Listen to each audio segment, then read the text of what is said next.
In theory, setting foot on Mars would already be enough to make history. But what few people mention is the first humans to arrive there may never return to Earth. Not because they don't want to, but because coming back from Mars is simply one of the hardest engineering problems humanity has ever considered. The distance alone is a challenge. On average, Mars is about 140 million miles away from Earth, but that number is almost meaningless, because both planets are constantly moving around the Sun at different speeds. At times, they are only about 34 million miles apart. At other times, the distance stretches to 250 million miles. This constant motion creates what engineers call launch windows, rare periods when the alignment of the planets allows a feasible trip. These windows open only once every 26 months. Miss it, and you'll have to wait more than 2 years for the next opportunity. And the journey to Mars, ironically, is the easiest part. With current propulsion technology, the trip takes about 6 to 7 months. Half a year living inside a spacecraft smaller than a studio apartment, constantly exposed to cosmic radiation. Meanwhile, the Earth behind you slowly shrinks into a pale blue dot. Even with exercise, muscles gradually weaken, bones lose density. Vision may deteriorate due to pressure changes between the brain and the eyes, a condition known as spaceflight-associated neuroocular syndrome. Eventually, you arrive. You step onto the red soil of Mars, plant the flag, take the photographs that will end up in history books. Then reality begins. To return, the spacecraft needs at least as much fuel as the original journey, possibly even more, because now it must escape Mars's gravity and reach the precise velocity needed to intercept Earth's orbit 7 months later. The calculations quickly become brutal, at least one. 200 tons of launch fuel, roughly the weight of about 200 adult elephants. The problem is that this fuel does not exist on Mars. You cannot mine it directly from rock. You cannot dig it up from the ground. It has to be manufactured there. The most commonly proposed solution is the Sabatier reaction, a chemical process that converts carbon dioxide and hydrogen into methane and water. Mars has plenty of CO2. Its atmosphere is nearly 95% carbon dioxide. But hydrogen is another story. It must be brought from Earth or extracted from water ice on Mars. That sounds reasonable until you look at the reality. Water does exist on Mars, but it is often buried deep within layers of subsurface ice. Reaching it requires drilling tens of meters down through frozen soil and rock called regolith, a task that demands enormous amounts of energy and robotic systems we have not yet fully perfected. And that's only the beginning. Power systems must operate continuously for years in an environment where temperatures swing from around 30 degrees Celsius down to nearly 175 degrees Celsius. Drilling equipment must cut through frozen soil mixed with perchlorates, toxic salts that both damage machinery and threaten human health. Chemical plants must run in near-vacuum conditions, in the middle of dust storms that can last for months. Every single component has to work perfectly, because at a distance of 140 million miles, you cannot simply call and order replacement parts, and no technician will be arriving next week to fix anything. But let's assume everything succeeds. You've managed to produce 200 tons of methane and oxygen, waiting in fuel tanks. Even then, it's not over. The spacecraft that will carry you home must sit on Mars for 16 months, waiting for the next launch window to open. 16 months exposed to radiation, extreme temperatures, and the relentless buildup of red dust. And Martian dust is not like dust on Earth. These particles are only about 3 micrometers wide, smaller than pollen. Their edges are sharp like crystals, and they carry a slight static charge. Martian dust is almost invisible to the human eye. Each particle is only about 3 micrometers wide, smaller than pollen, yet its edges are sharp like tiny crystals, and it carries a slight static charge. These properties allow it to cling stubbornly to everything: gaps, joints, seals, and moving parts. It seeps into mechanical systems like microscopic grains of sand. In 2018, that dust ended the mission of the Opportunity rover. A global dust storm covered its solar panels so completely that the rover lost all power and never operated again. And that was a machine specifically designed for Mars. A vehicle meant to bring humans home with complex engines and life support systems would have thousands more potential points of failure. Mars is not a neutral environment. The planet seems to resist our presence. Look at its atmosphere. The pressure is only about 610 pascals, less than 1% of Earth's. It cannot be breathed. It is too thin to block radiation, and it is nearly useless when it comes to slowing a spacecraft descending toward the surface. Yet paradoxically, that thin atmosphere is still enough to sustain enormous dust storms that can engulf the entire planet. When these storms occur, sunlight can drop by up to 60% for months. At the worst times, illumination may fall to only about 1%, lasting for nearly 3 consecutive months. Under those conditions, solar power becomes almost useless. Nuclear power could replace it, but at another cost. A reactor requires cooling systems, maintenance, and radiation shielding, all of which increase the mass of the mission. And on Mars, mass is a ruthless number. Every kilogram you land on the surface is a kilogram you must somehow launch back into space. That leads to another problem: landing. We have successfully landed robots on Mars. The Perseverance rover weighs about 1 ton, but a vehicle capable of sending humans back into orbit could weigh 50 to 100 tons. Current landing technologies, whether parachutes, airbags, or the sky crane system, are already close to their limits. They work with small payloads, but become ineffective at larger scales because the Martian atmosphere is simply too thin to provide the necessary drag. Engineers have known this for years, but so far, no true solution exists. So even if you could manufacture fuel on Mars, even if the return vehicle still works perfectly after months of waiting, one question remains unanswered. How do you land a vehicle large enough to carry humans back into orbit in the first place? Every proposed solution depends on another unsolved problem, a nearly circular engineering deadlock. And then there is the factor of time. Once you land on Mars, you cannot leave immediately. You must wait for the next launch window between Earth and Mars, the 2 6-month cycle. But even when that window opens, departure cannot happen right away. The fuel must already be produced. The vehicle must be ready. Supplies must be sufficient for the journey. According to optimal mission plans, astronauts would need to stay on Mars for about 500 days before returning. 16 months in gravity, only 38% as strong as Earth's. 16 months exposed to cosmic radiation, roughly equivalent to getting a hip X-ray every single day. 16 months where any medical issue, appendicitis, a broken bone, even a toothache, could become a death sentence. Because there is no hospital, no specialist doctors, and no way to evacuate in an emergency. Even talking to Earth would no longer resemble a conversation. Radio signals take 3 to 22 minutes to travel between the two planets. A question sent from Mars could take up to 44 minutes to receive a reply. If equipment fails, if someone is injured, if an important decision must be made, you must deal with it yourself before advice from Earth can even arrive. By the time their message reaches you, your situation may already be completely different. Such prolonged isolation begins to affect the human mind in ways we are only beginning to understand. Studies of teams working in isolated environments, from Antarctic research stations to submarines and space stations, show a similar pattern after about 6 months. Cracks begin to appear. Group cohesion weakens.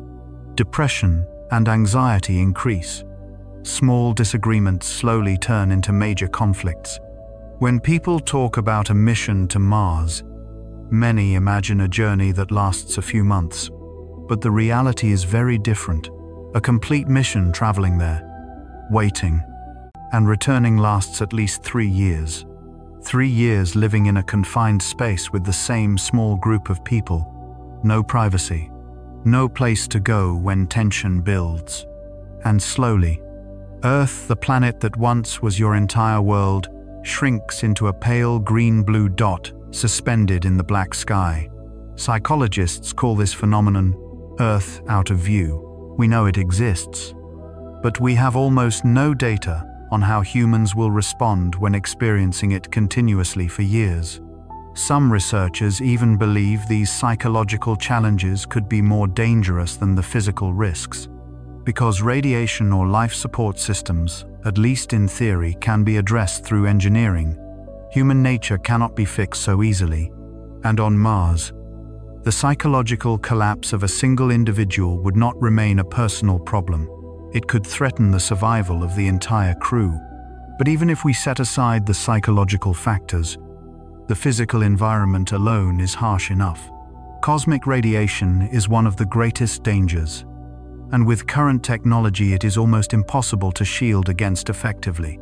During the 7-month journey to Mars, an astronaut would absorb roughly 0.66 sieverts of radiation.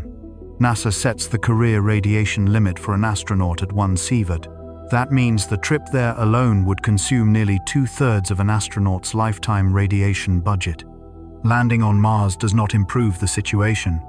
On the planet's surface, the average radiation level is about 0.67 millisieverts per day, equivalent to around 200 millisieverts per year, roughly 40 times the exposure you receive on Earth. This radiation comes from galactic cosmic rays and streams of high-energy particles from the Sun. On Earth, we barely notice them, thanks to two natural shields: the planet's global magnetic field and its thick atmosphere. Mars has neither. Its magnetic field disappeared billions of years ago, and its atmosphere is far too thin to provide any significant protection. The result is that the human body is constantly penetrated by high-energy particles that break apart cells and damage DNA. The immediate risks include cancer, cardiovascular disease, and cognitive decline. But a recent discovery is even more worrying. A study published in 2024 suggests that long-term exposure to radiation levels similar to those on Mars could cause severe and potentially irreversible kidney damage. In other words, your kidneys might simply stop functioning before you ever return to Earth. Technically, radiation can be shielded with thicker materials. Lead works well. Water works even better, but both share the same problem mass. Every kilogram of radiation shielding is a kilogram of fuel you cannot carry. A kilogram of food you must leave behind. A piece of equipment that must be sacrificed. Some mission designs propose using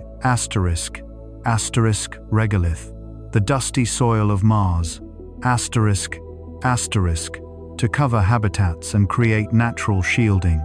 This solution works once you are already on the surface, but it offers no protection during the two most dangerous phases, the 7-month journey to Mars and the 7-month journey back. During those periods, you are in the middle of deep space, millions of miles from any planet. There is no layer of soil beneath you to hide under, and radiation is only part of the physiological change. Gravity on Mars is only 38% of Earth's gravity. At first, this seems manageable. You can still walk, work, and operate equipment, but over time, the body begins adapting to the new environment in ways that may not be easily reversible. Bone density decreases by about 1–2% per month. Muscles weaken even with regular exercise. The cardiovascular system gradually adapts to pumping blood in low gravity, making it less effective when it must once again fight against Earth's stronger pull. After 16 months on Mars, your body may have fundamentally changed. And the most troubling part is this: we don't know whether those changes are reversible. So far, There is no data on humans living long-term in partial gravity. Astronauts aboard the International Space Station experience microgravity, essentially near weightlessness, not an intermediate environment like Mars. Some researchers believe gravity levels below zero, 4G, may not be sufficient to maintain long-term human physiology. Mars sits at 38G. In other words, it lies right on the edge of what might or might not be able to sustain human life, and we won't know the answer until someone tries. Now imagine the moment of return. The spacecraft lands back on Earth after years away, but your body no longer belongs to this planet. The familiar gravity suddenly feels crushing. You cannot stand under your own weight. Your heart struggles to pump blood against Earth's pull. Your bones have lost so much density that they can no longer properly support your body. In the worst-case scenario, returning home might kill you faster than staying on Mars. That is the uncomfortable question mission planners rarely say out loud. What happens if the first astronauts to reach Mars simply cannot survive the journey back? Not because the spacecraft fails, not because the fuel system breaks down, but because their biology has changed too much. The human body might adapt to that distant world so completely that Earth itself becomes the alien environment. Yet, for many psychologists, the greatest concern is not bones or muscles. It is the mind. We can measure how much bone density decreases. We can track muscle atrophy month by month. But there is almost no way to measure the moment when a person looks around and realizes they cannot endure another day among the red dust, the thin atmosphere, and a sky that always seems the wrong color. Imagine standing on Mars. Earth, if visible at all, is just a faint blue dot hanging in the night sky.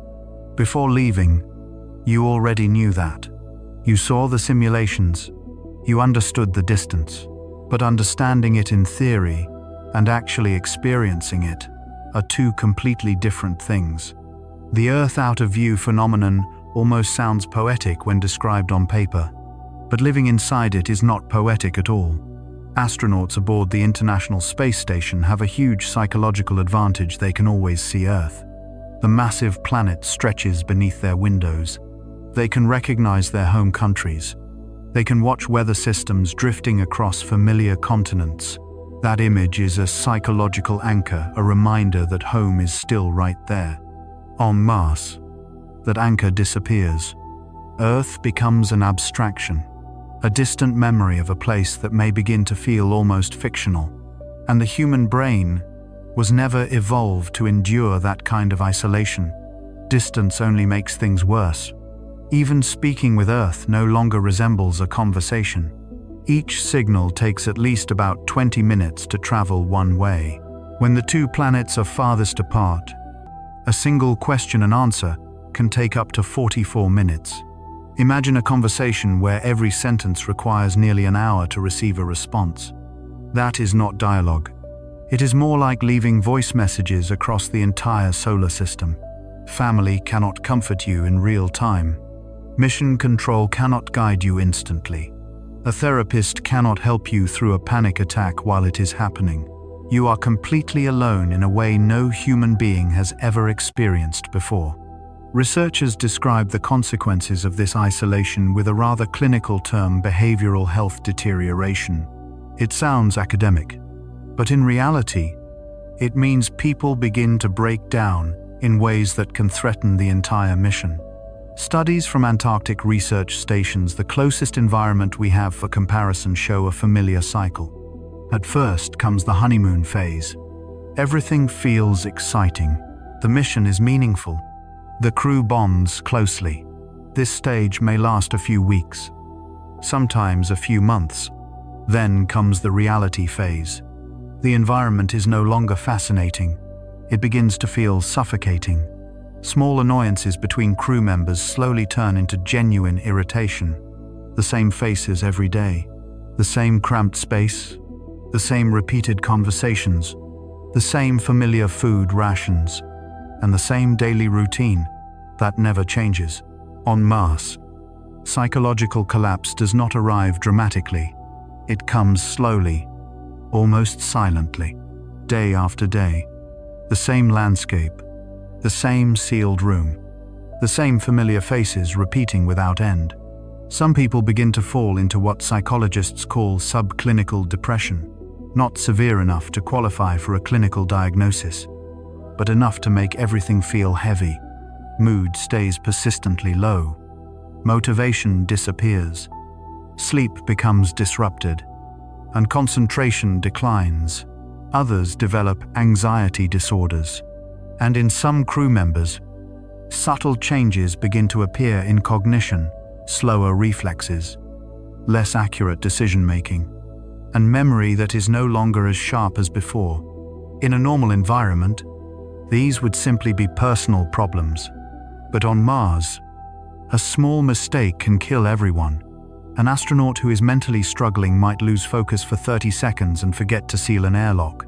Someone in a state of panic might make an impulsive decision during an emergency. Someone whose judgment is deteriorating might misread a critical system warning. For that reason, the psychological screening process for Mars missions will almost certainly be extremely strict. But even the most rigorous tests cannot perfectly predict how a human brain will respond after months of isolation on an alien world. The human mind is remarkably adaptable, until suddenly it isn't. Personal conflicts that would merely be annoying on Earth can become existential threats here. At Antarctic research stations, if tensions grow too severe, people can request reassignment or evacuation. On Mars, that is impossible. There are no rescue planes, no early ride home. During the 26 months between launch windows, you are trapped with the same people. A small personality conflict could escalate into a genuine crisis.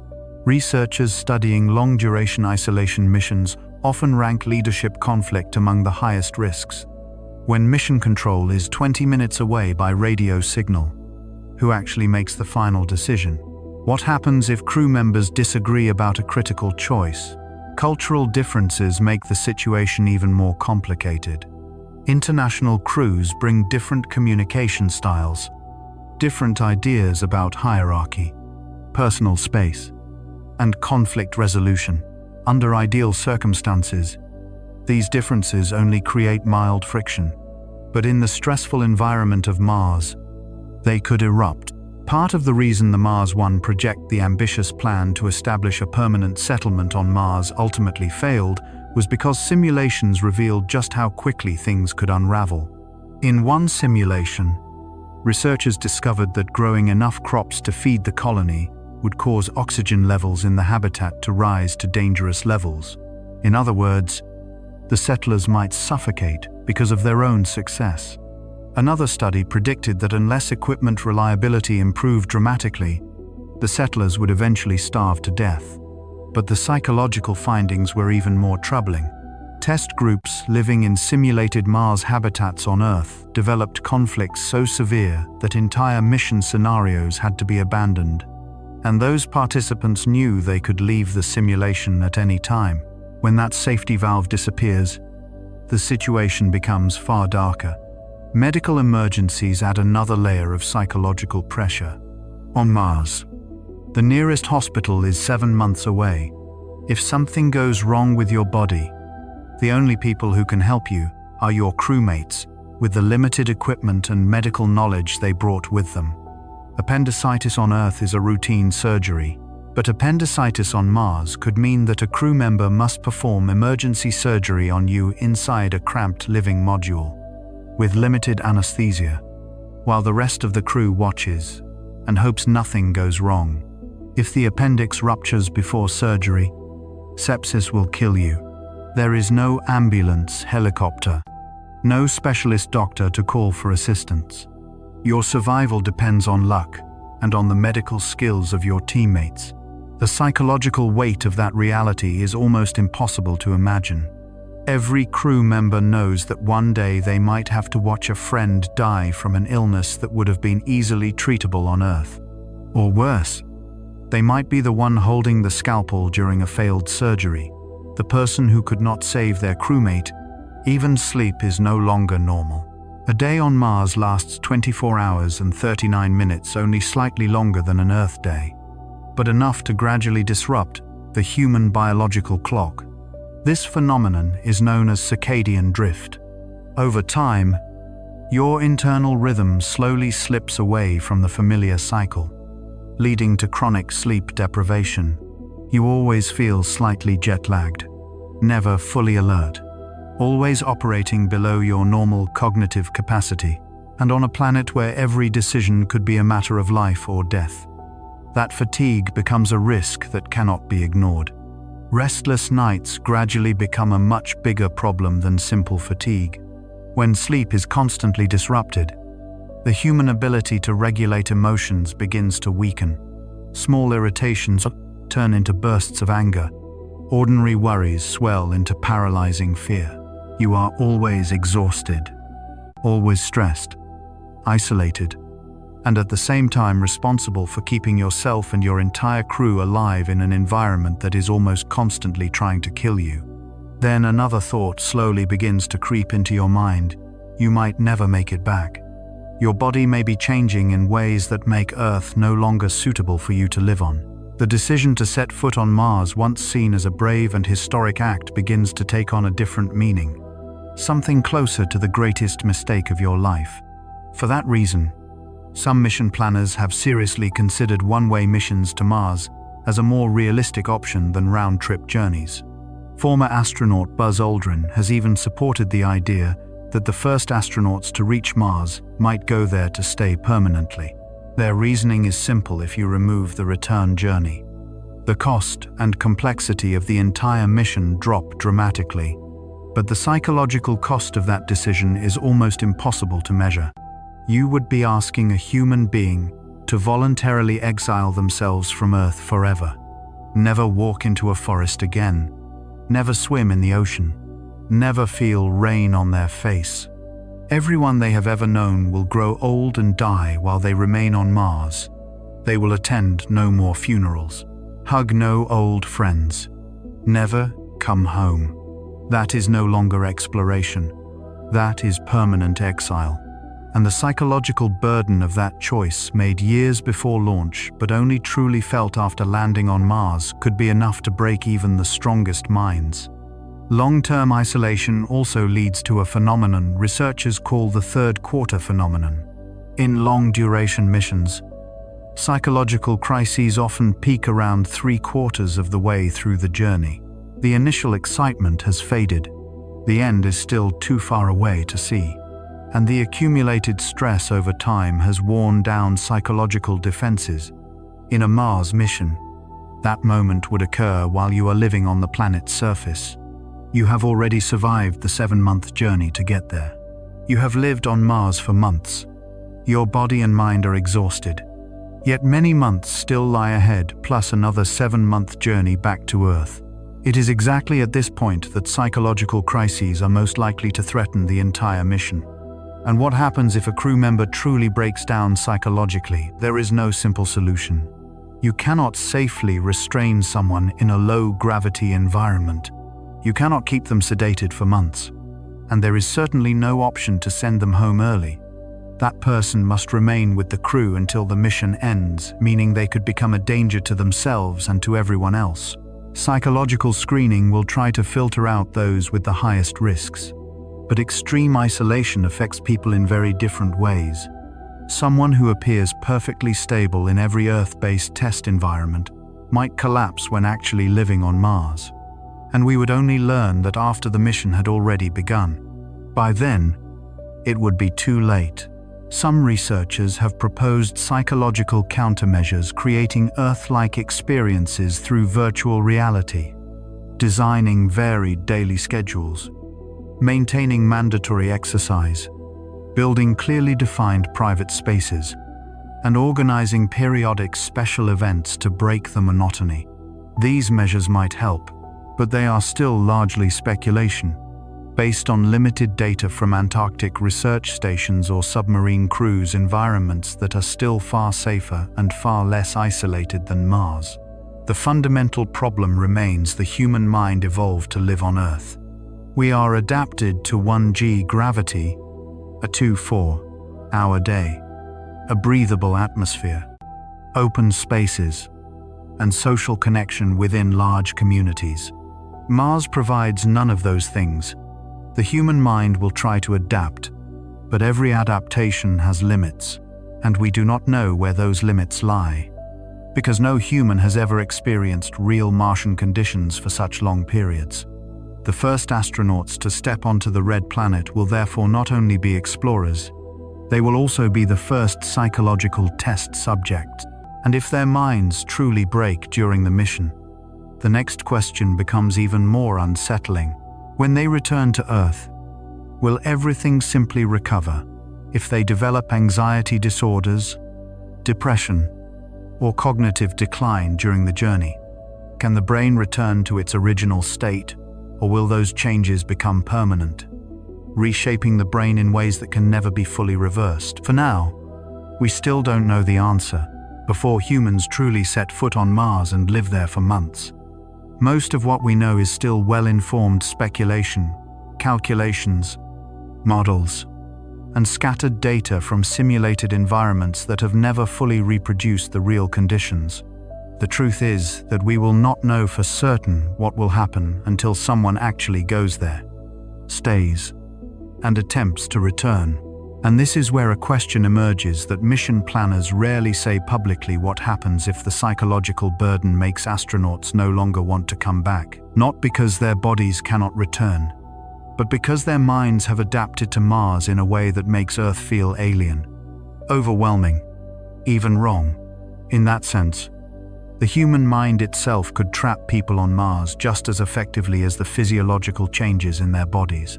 And unlike bone loss or muscle atrophy, there is no exercise routine that can prevent that. Either you maintain your psychological stability, or you don't, and you will only know the answer when you are millions of miles from Earth, where the only option left is to keep moving forward. But even if we ignore the psychological factor, the human body still faces changes that no one can fully prepare for. Not just weaker muscles or reduced bone density, but what happens at the molecular level inside each cell when it is constantly bombarded by radiation, equivalent to receiving a hip X-ray every day for months. Mars has no global magnetic field. On Earth, the magnetic field acts like an invisible shield, deflecting most charged particles from the sun and cosmic rays from deep space. On Mars, that shield does not exist.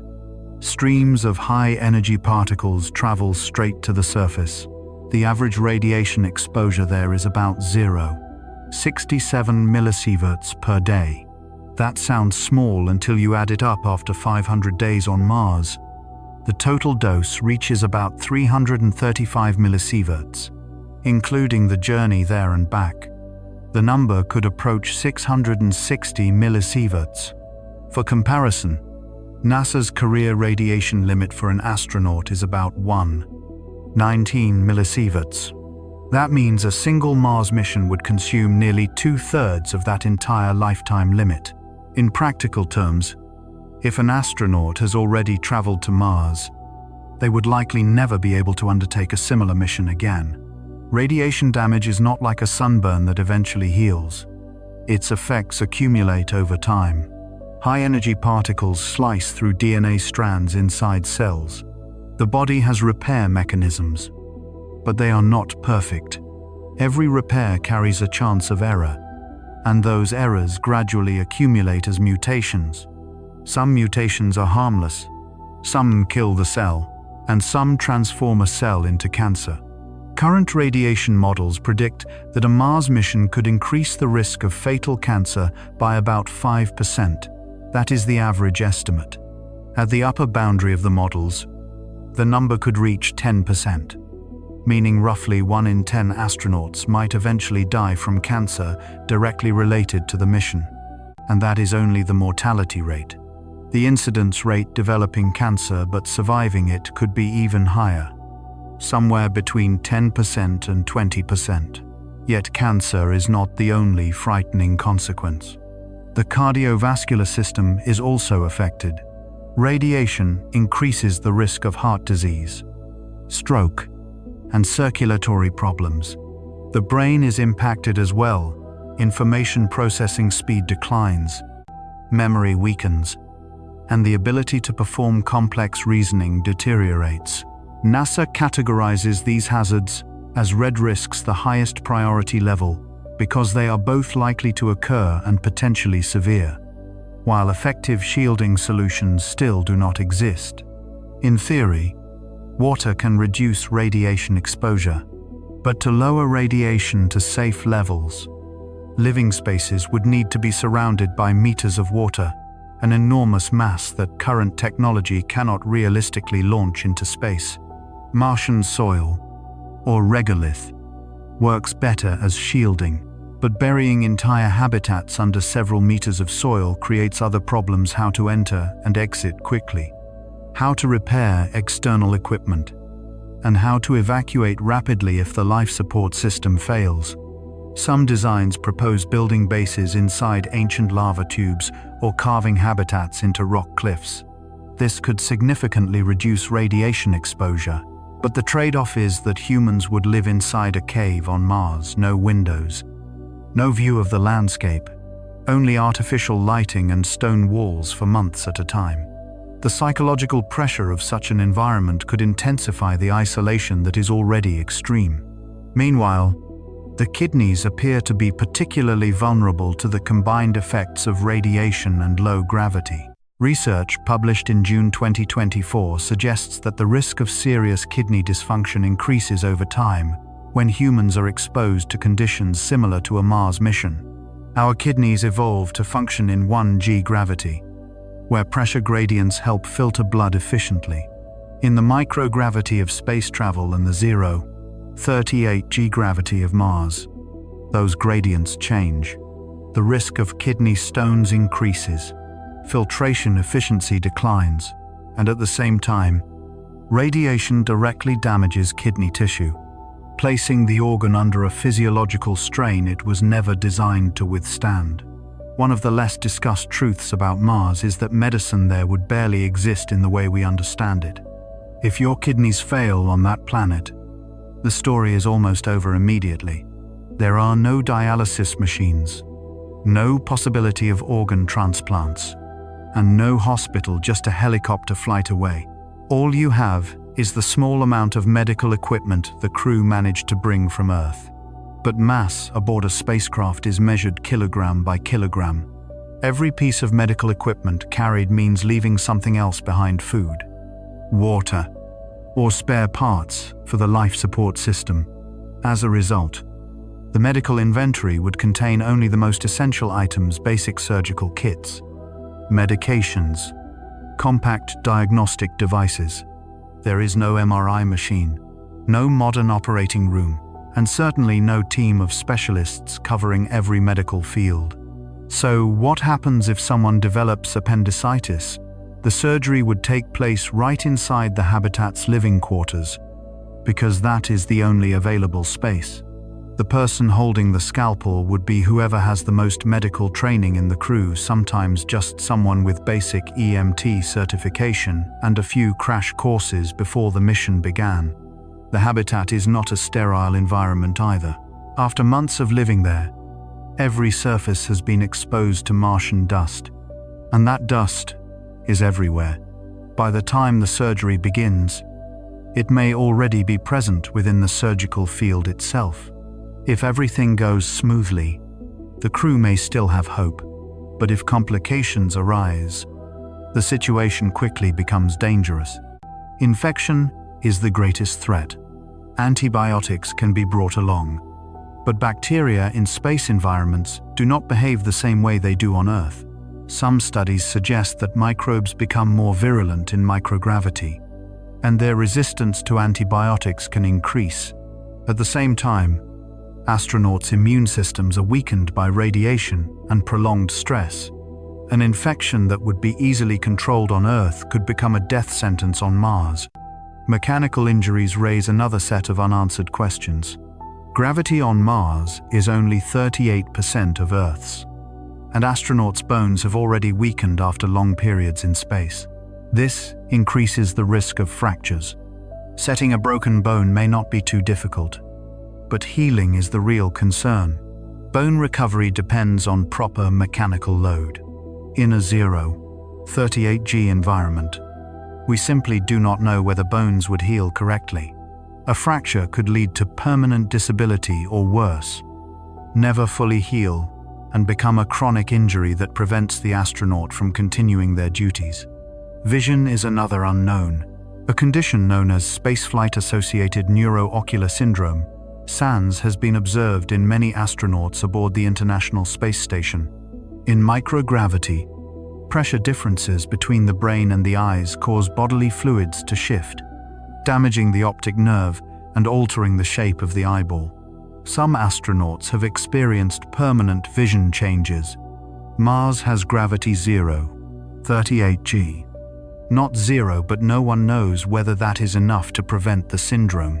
If the eyesight of a crew member deteriorates, especially the person responsible for piloting the return vehicle, the entire mission could be placed in danger. And then there is a question mission planners sometimes avoid entirely. What happens if someone dies on Mars? Burying a body outside the habitat is nearly impossible. You would have to dig deep into permafrost while wearing a pressurized suit, an exhausting and dangerous task. Cremation is not an option either, because fuel is far too valuable to waste. Returning the body to Earth is even less feasible, because the return spacecraft has no spare capacity for it. The most practical solution may simply be to move the body outside into the freezing Martian environment and preserve it in natural cryogenic storage until the mission ends. That would mean that every time the crew leaves the habitat, they may see their fallen crewmate, a frozen reminder of what happened. And if the cause of death were infectious disease, the risk would be even greater. In a sealed habitat where air is constantly recycled, the entire crew may already have been exposed to the pathogen long before. Other basic biological questions remain completely unanswered. How will wounds heal in 0-38G gravity? How would pregnancy unfold? Some Mars colonization plans have mentioned the possibility of children being born on the planet, but we have no data showing that human reproduction functions normally in low gravity.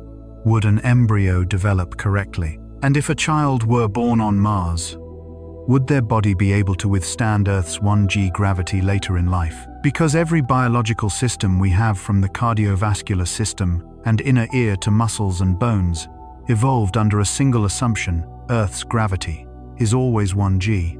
On Mars, all those systems must operate outside the conditions they were designed to survive in. Some may adapt, some may not. And until humans actually live there for extended periods, no one knows exactly what will happen.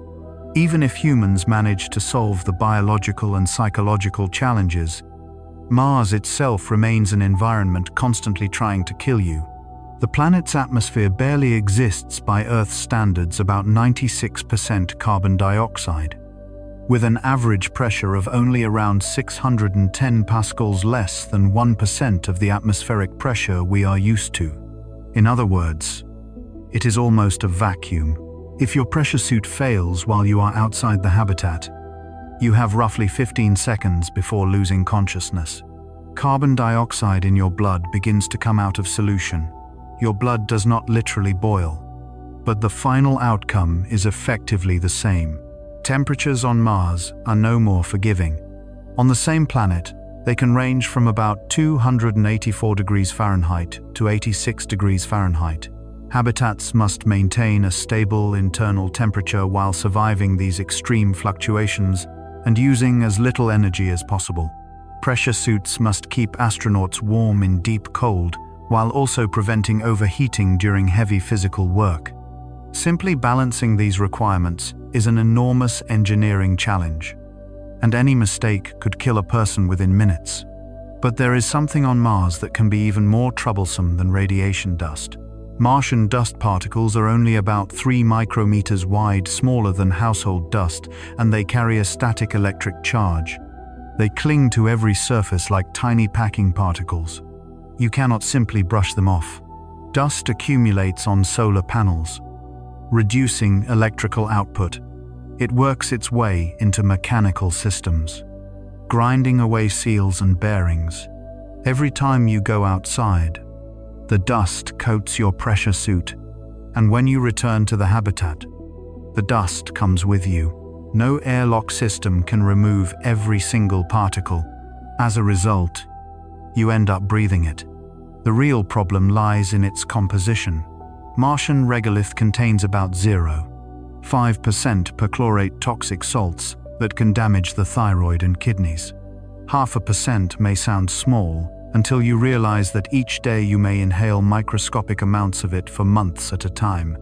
The long-term health consequences remain unknown, because humans have never been exposed to Martian dust for extended periods. This dust also complicates the problem of growing food. Most Mars colonization plans rely on greenhouses to reduce dependence on supplies from Earth. But Martian regolith is not truly soil. It lacks organic matter entirely because the planet has no organisms to create it. On top of that, perchlorates make it toxic for plant growth. To farm successfully, you must either bring soil from Earth or create artificial soil from local materials. Greenhouses must be completely sealed to keep toxic dust out, while still allowing sunlight to pass through. A single small leak could allow contaminated dust to enter and poison the food supply. And even if agriculture succeeds, another problem emerges: oxygen. Plants produce oxygen in a sealed habitat. Oxygen levels could rise to dangerous concentrations. Simulations from the Mars One project suggested that if crop production were large enough to feed the entire colony, oxygen levels inside the habitat might exceed safe limits. At that point, you would have to vent oxygen outside, wasting a precious resource, or reduce crop production, undermining the goal of food self-sufficiency. Meanwhile, dust storms are another constant threat. Local storms occur fairly often, but roughly once every 3 years. Mars can experience global dust storms that last for months. During the global storm of 2018, sunlight levels dropped to about 1% for extended periods. The Opportunity rover ultimately stopped functioning because dust covered its solar panels so completely that it could no longer generate power. If a Mars base relies mainly on solar energy when such a storm strikes, the situation could become dangerous very quickly. Nuclear power would be more reliable. But transporting a nuclear reactor to Mars introduces a different set of risks. Its mass is enormous. Safety concerns are extremely serious. If the reactor fails, there are no engineering teams arriving to repair it, only the crew themselves. And if an accident causes radiation leakage, the consequences could be fatal. Even if the power system continues to function, a dust storm lasting months can create immense psychological pressure. Outside the habitat, there is darkness and howling wind. No EVA operations. No going outside to inspect equipment. You are trapped in a sealed space with people you have already lived with for months. Dust continues creeping into every corner, despite efforts to keep it out. Food supplies slowly diminish while you know the storm might last another month, 2 months, or even 3. No one knows exactly when it will end. It is in circumstances like these that humans begin to make fatal mistakes. Stress and isolation weaken judgment. Someone might decide to go outside to check equipment, even while the storm still rages. They step into the swirling dust where visibility is nearly zero, and with only a few steps in the wrong direction, they could lose their way back to the habitat. In the dense dust storms of Mars, getting lost can happen in just a few steps. When visibility drops to nearly zero, an astronaut sent outside to inspect equipment could lose their sense of direction and wander away from the habitat without realizing it. By the time the storm calms enough for a search, it is usually too late. Their body freezes beneath the red dust, somewhere on the surface of the planet. And sometimes, after all the prolonged pressure, someone may simply decide that they cannot endure it any longer. Inside a sealed habitat on Mars, Suicide is not an unthinkable scenario. There is no way to eliminate every possible means of ending one's life. The habitat itself, the airlock, or even a pressure suit could become a tool if someone is determined enough. And if that happens, the remaining crew members would not only lose a teammate, they would also have to continue living and working with that memory for the rest of the mission. There is no contingency plan for situations like this. There is no rescue ship on the way. When NASA's rover Spirit became trapped in soft soil in 2009, engineers on Earth spent 8 months trying to rescue it remotely. They built replica terrain, tested hundreds of command sequences, and consulted experts everywhere they could. In the end, they still had to give up. Spirit remained where it was stuck, permanently, on Mars. If a human being is injured, the situation is even harsher. Radio signals take about 20 minutes one way between the two planets. Mission control cannot guide you step by step in real time. By the time you send a message describing an emergency and wait for a reply, 40 minutes have passed. In a medical emergency, that is enough time for a situation to shift from dangerous to irreversible. Consider appendicitis. On Earth, it is a routine surgery that lasts about an hour. On Mars, it could become a death sentence. The crew consists of only a handful of people with limited medical training. The medical equipment they bring is enough to handle emergencies, but it is not a full surgical theater. Pain medication is limited.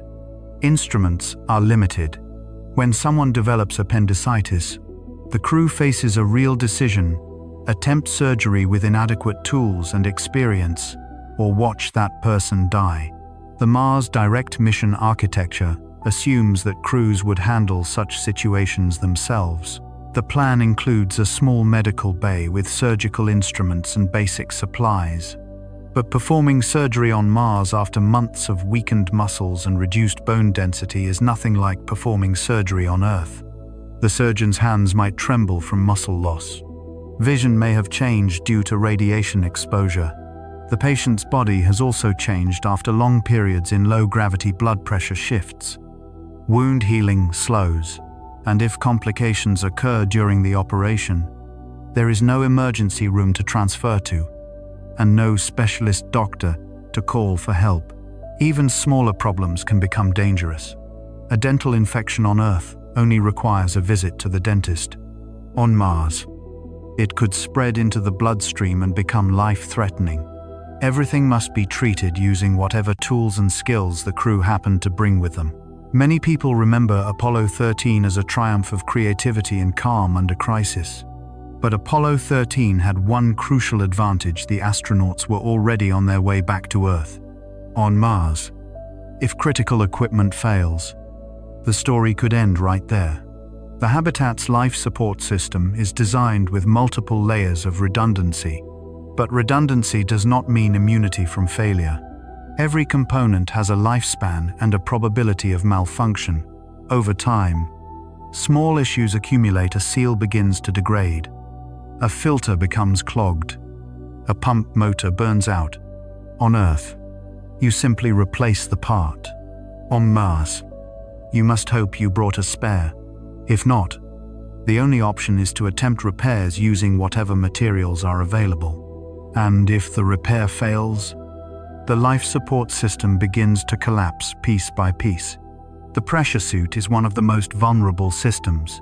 Each suit contains hundreds of components: seals, pressure valves, regulators, heating systems, communication devices. All of them must work perfectly every time you step outside. If a single seal fails, the suit's pressure begins to drop. You may have only seconds to reach the airlock before oxygen deprivation causes you to lose consciousness. If the failure happens when you are too far from the habitat, you will not make it back. The Martian surface offers no mercy. Sharp rocks, abrasive dust, and extreme temperatures constantly wear down equipment. After months of use, tiny abrasions accumulate, and then, one day, A critical component might fail at the worst possible moment. Water is another fragile link. Recycling systems must recover almost every possible source of water: urine, sweat, moisture from the air, and wastewater from hygiene. On the International Space Station, these systems achieve about 90% efficiency. The remaining 10% must be replenished from stored reserves. On Mars, resupply from Earth does not happen frequently. Launch windows open only every 26 months. If recycling efficiency drops below expectations, stored water supplies could run out long before the next resupply mission arrives. Water on Mars may exist in the soil and in ice, but extracting it is not as simple as digging a well. You need equipment that operates reliably, a continuous power supply, and time to process it. If that system fails, the only remaining water source is the slowly diminishing reserve inside the habitat. At that point, the crew begins rationing water while trying to repair the system using components that have already aged over time. What makes every problem feel heavier is a very clear reality: no one is coming to rescue you. On the International Space Station, if a serious malfunction occurs, astronauts know they can board a Soyuz spacecraft and return to Earth within a few hours. Simply knowing that escape exists provides an enormous sense of psychological safety. Mars is different. There is no evacuation vehicle, no emergency flight home. When a system breaks, you fix it or you die. That thought never leaves your mind. Every unusual sound in the life support system, every small error on a control panel, every minor anomaly in operational data can make your heart race. Because any of those details might be the first sign of a cascading failure, the kind of malfunction that could kill the entire crew. The distance from Earth makes everything heavier in ways that are difficult to describe. Humans need connection. We need to share emotions at the moment they happen. But on Mars, that is impossible. You send a message home. 20 minutes later, your family receives it. They reply. Another 20 minutes pass before you read their response. By then, the emotional moment has already passed. Conversations begin to feel hollow, like speaking to the past instead of the present. Over time, relationships on Earth begin to fade. Your partner faces problems that you cannot help solve, because by the time you hear about them, the situation has already changed. Your children grow up day by day, and you only see them through videos that are already old by the time they arrive. Birthdays, holidays, and important milestones all happen without you. You are still a spouse, still a parent in name, but those roles slowly become distant when you cannot participate in their lives in real time. Meanwhile, the only people truly present in your world are the members of the crew.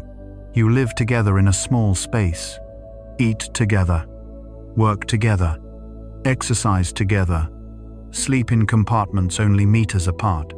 Habits that would seem insignificant on Earth begin to magnify.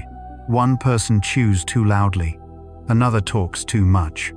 Someone constantly forgets to clean up after themselves.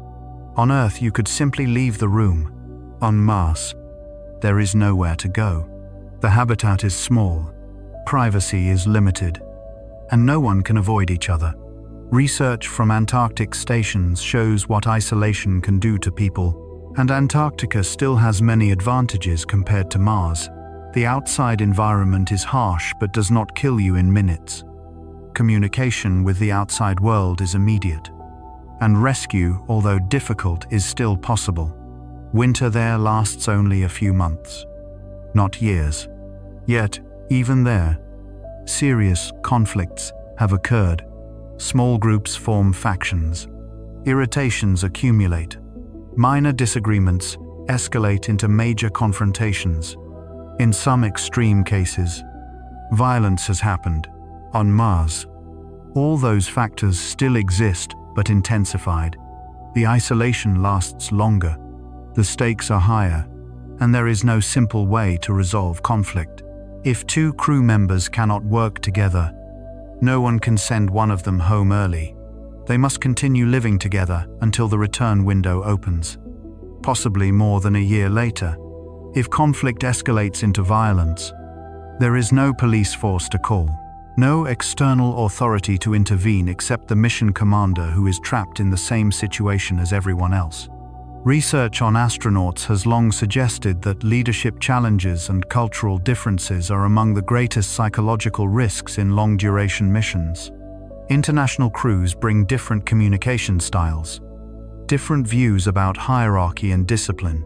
A behavior that one person sees as normal might be interpreted by another as disrespectful. A decision meant as support might be perceived as excessive control. Over time, those small differences accumulate, creating growing friction. At the center of all this is the mission commander. This person must keep the entire crew alive and functioning while experiencing the same stress as everyone else. They must mediate conflicts among people who live only a few meters away from them. They must maintain authority in an environment where everyone sees each other at their most vulnerable moments. And they must make life or death decisions without real-time guidance from Earth. The psychological weight of that responsibility could break most people. And what makes everything even harder is that you cannot quit. You cannot take a mental health day. You cannot request reassignment. You signed up for this mission while still on Earth, when everything existed only in theory. But there is always a vast difference between understanding a challenge intellectually and living inside it every single day. Imagine that you have been living on Mars for 6 months. While the mission plan requires you to stay for a total of 18, you are already exhausted, stressed, and feel as though you passed your limits long ago. But there is still another year ahead. Every day, you still have to wake up, check systems, maintain equipment, care for crops, exercise to preserve what little muscle remains, and when communication time arrives, you still have to smile at the camera as if everything is fine. There is no way to stop halfway. Sooner or later, one crew member will reach their breaking point. Some become quiet, withdrawing into themselves and doing only the bare minimum. The remaining workload then falls onto the others. Some grow irritable and aggressive, turning the atmosphere inside the habitat constantly tense. Others begin to distrust everything, believing their crewmates are working against them or sabotaging equipment. Inside a sealed habitat on Mars, the psychological collapse of one person is never just a personal issue. It spreads through the entire group. An experiment on Earth has already demonstrated this. The Mars 500 study confined 6 people inside a simulated Mars mission environment for 520 days, even though they knew they were still on Earth and could leave if necessary. The participants still experienced sleep disorders, depression, and interpersonal tension. One member became so lethargic that he barely participated in mission activities, and that was only a simulation where an exit always existed if things became unbearable. On Mars, that exit does not exist. While the mind is under pressure, the body is also quietly weakening. Low gravity causes bones to lose density month after month. Muscles shrink despite continued exercise. The cardiovascular system becomes less efficient. Vision changes because of shifts in intracranial pressure. Radiation weakens the immune system. Joints and muscles ache constantly. While the mandatory workouts meant to slow physical deterioration leave you completely drained. Fatigue becomes a permanent state. From there, a vicious cycle begins to form. You feel terrible, so you do not want to exercise. You exercise less, and your body becomes weaker. Declining health increases stress. Stress worsens your sleep. Lack of sleep reduces judgment and emotional control. Mistakes begin to appear, and every mistake adds more pressure. The cycle continues. At some point during the mission, perhaps in the middle of an ordinary work shift, you may realize something very clearly: the decision to go to Mars might have been a mistake. Not because the mission is unimportant. or because space exploration lacks value, but because the personal cost is so high. Your health has been worn down. Relationships on Earth feel increasingly distant. Years of your life have passed in isolation, and you may never fully return to your former state once you go home. All of it in exchange for a title, one of the first humans to set foot on Mars. That achievement begins to feel hollow when you are living with chronic pain, psychological exhaustion, and profound isolation. But by the time you realize that, it is already too late. You are still on Mars, and the return window may not open for another year, even when the opportunity to return arrives. The journey is not over. The trip back to Earth takes another 6 to 9 months in microgravity. During that time, the body continues to weaken. By the time the spacecraft approaches Earth, you may have spent 2 to 3 years in low or zero gravity. Some of the physiological damage may already be permanent. Then comes the final step, re-entry. A weakened body must endure strong G-forces as the spacecraft descends through Earth's atmosphere. The cardiovascular system must relearn how to function under 1G gravity. Even astronauts who spend only a few months aboard the International Space Station sometimes require wheelchairs after returning, after a Mars mission lasting years under far harsher conditions. Standing up and walking may be impossible at first. Recovery, if it happens at all, could take years. And the effects of Martian radiation, the accumulated damage within your cells, may remain with you for the rest of your life. On Mars, the price of survival is not just a temporary challenge. It follows you in every cell, every muscle fiber, every heartbeat. The risk of cancer, cardiovascular disease, cognitive decline, every pain, every illness in the rest of your life could begin with this journey. NASA estimates the total radiation dose of a round-trip Mars mission at about 0.66. That single number already accounts for nearly 2/3 of the career radiation limit for an astronaut. Cancer risk rises by roughly 5–10%, and credible predictive models suggest the real number could be even higher. For that reason, many people have proposed one-way missions. Buzz Aldrin described it as a Mars-to-stay mission. Astronauts travel to Mars to remain there permanently. The reasoning is simple. Eliminating the return trip dramatically reduces cost and complexity. You no longer need to manufacture return fuel, maintain a return spacecraft, or calculate Earth re-entry. You only need to keep humans alive on Mars indefinitely.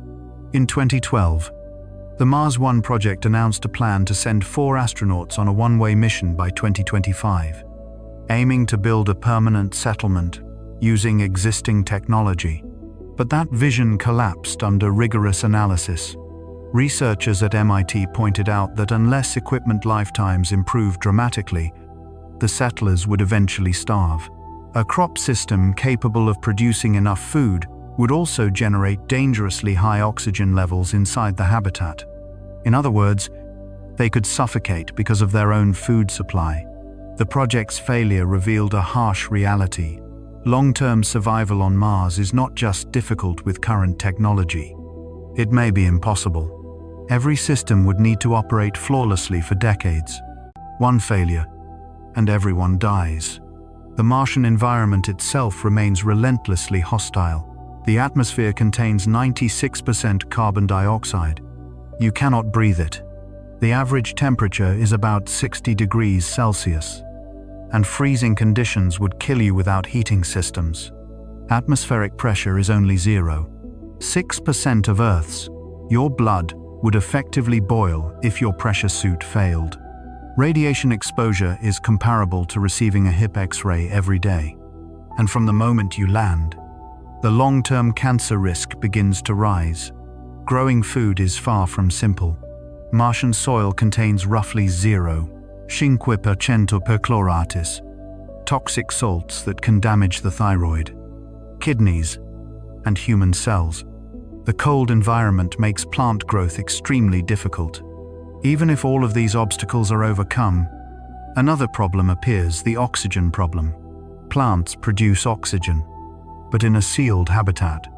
Oxygen can accumulate to dangerous levels, creating fire hazards and toxicity risks. A single miscalculation in the balance between crop production, oxygen generation, and oxygen consumption could lead to catastrophe, and all of these life support systems must operate perfectly. Indefinitely, failure means death.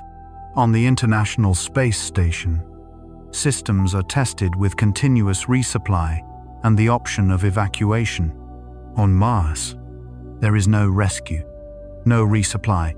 When equipment breaks, the crew must repair it themselves using whatever materials are available or watch the entire settlement slowly fail. Every mechanical system seals. Electrical circuits. Moving components has a limited lifespan. On Earth, you simply replace them. On Mars, you must manufacture replacements from local materials, and all of it must operate under relentless, abrasive dust that grinds down equipment, turning every maintenance task into a nightmare. In every design for a Mars settlement, there is always one small but unavoidable enemy: dust. The particles on this planet are only about 3 micrometers wide, so fine they are almost invisible, and they carry a static electric charge that makes them cling to every surface, like packing peanuts. Their composition includes iron oxides and silicates, forming an abrasive red powder. When they infiltrate mechanical systems, they gradually grind gears, damage seals, and jam moving components. Equipment must be sealed to protect against dust, but over time, all seals degrade. Dust does more than just ruin machinery. It also attacks the energy supply. Solar panels gradually become coated with red dust, reducing electrical output bit by bit. And roughly every 3 years, Mars experiences a global dust storm lasting several months. In the worst periods, sunlight drops to only about 1% of normal levels. The Opportunity rover died in this way in 2018 when its solar panels were completely covered. A human settlement would face the same recurring threat. Even if power is maintained, the medical system of a long-term settlement is almost non-existent in the way we are used to. No hospitals, no specialists, no laboratories or advanced diagnostic equipment beyond what has been brought from Earth. If someone develops appendicitis, surgery must be performed with the available tools. If someone breaks a bone, it will be set with improvised materials. If radiation ultimately causes cancer in a crew member, the most likely scenario is that the entire community can only watch the disease progress with no way to treat it. Interplanetary distance makes everything colder, harsher. Doctors on Earth cannot guide procedures in real time. By the time an emergency signal reaches them and a response returns, the patient's condition may have completely changed. Psychological support is also almost non-existent. Earth hangs in the sky as a pale green-blue dot, so distant it is nearly unreal. Every message takes 20 minutes to arrive, and another 20 minutes to receive a reply. You cannot call friends in the midst of a crisis. There is no direct conversation, only slow video messages, moving like geological time. Meanwhile, life for family and friends on Earth continues. They age, experience important events, form new relationships, all while you are 140 million miles away. You witness everything through delayed messages, trapped in a metal shell on a dead planet. Research on isolation offers little comfort. Analyses of astronauts and cosmonauts highlight many risks for a Mars mission: prolonged monotony, communication delays, leadership conflicts, differing management styles, and cultural misunderstandings among international crews. NASA has estimated that each crew member requires roughly 25 cubic meters of living space, the size of a small bedroom. In a Mars settlement, humans may have to live in such confined quarters for years, even decades. Outside lies an endless desert, where you cannot step out without a pressure suit. No interesting places to go, no changing landscapes, just red dirt and rock stretching endlessly. Over time, social relationships in such a small community evolve in predictable ways. Minor annoyances gradually turn into major irritations. A teammate chewing too loudly on the 1000th meal becomes intolerable. Personality clashes have nowhere to dissipate. You cannot escape for a weekend to decompress. You cannot avoid people you dislike. The settlement is too small. Resources are too limited. Everyone depends on each other to survive, meaning conflicts cannot lead to separation, but also cannot truly be resolved. You are trapped within those fractured relationships, and at the center of it all is leadership. One person must decide how to allocate resources, assign tasks, and mediate disputes. On Earth, if leadership is poor, you can quit and go elsewhere. On Mars, poor leadership can lead to the collapse of the entire settlement. Some individuals might even begin hoarding resources for themselves inside a Martian habitat. Poor leadership or biased decisions can place the entire crew in danger. There is no higher authority to complain to. There is nowhere to escape. You are left with only two choices: endure ineffective leadership or create conflict in an environment where any breakdown in cooperation could lead to the death of everyone. The concept of Mars to stay assumes that every problem can be solved with determination and creativity. But some problems simply cannot be solved. Gravity at 0, 38G permanently alters the musculoskeletal system. Radiation attacks DNA. Prolonged isolation exhausts the human mind. No amount of positive thinking or engineering skill can erase those biological and physical limitations. The idea of a one-way mission promises lower costs and permanent settlement. But lower cost does not equal success. In reality, the settlement could become a graveyard. The people who travel there might die on Mars perhaps sooner than predicted on Earth after years of declining physical and mental health. An ethical question inevitably arises: should we send humans to a place where they will suffer, possibly die prematurely, and never return? Children born on Mars would face an even more tragic situation. Their bodies would develop in 0, 38G gravity, their bones forming differently, their muscles adapting to lower weight. They might never be able to tolerate Earth's gravity. They would become Martians, trapped by the physiology of their own bodies. As for the technology required to return from Mars, most of it still exists only in theory. Humanity has never launched a spacecraft from the Martian surface. To return, approximately 200 tons of propellant would be required, including more than 1,000 tons of water extracted from ice, buried tens of meters underground. The energy systems and equipment would have to operate autonomously for months or even years, enduring dust storms, extreme temperatures, and the risk of mechanical failure. A single fault anywhere in that chain could mean the return spacecraft never leaves the ground. The Sabatier process could theoretically produce methane fuel from CO2 and hydrogen, separating methane for propulsion and electrolyzing water to produce hydrogen and oxygen. On paper, the process works. In reality, operating a chemical factory on another planet is an enormous challenge. Catalysts degrade, reactors corrode, separation membranes fail. Backup systems for backup systems become essential, and every additional kilogram of equipment makes the mission more expensive and more difficult. The problem of landing heavy payloads remains unsolved as well. Current robotic landers weigh around 1 ton, while human missions would require payloads of 50 to 100 tons. Mars's atmosphere less than 1%. The density of Earth's provides almost no aerodynamic braking. Whether using parachutes, airbags, or sky cranes, existing methods are simply not sufficient to slow such massive vehicles. Any system operating on Mars must work perfectly, because a single failure could end the mission right there on the red surface. Even landing humans on Mars is not a solved problem. Technologies capable of delivering tens of tons of equipment to the surface do not yet exist. They will have to be developed gradually through multiple expensive robotic missions. Tested, failed, tested again, and fail once more before succeeding.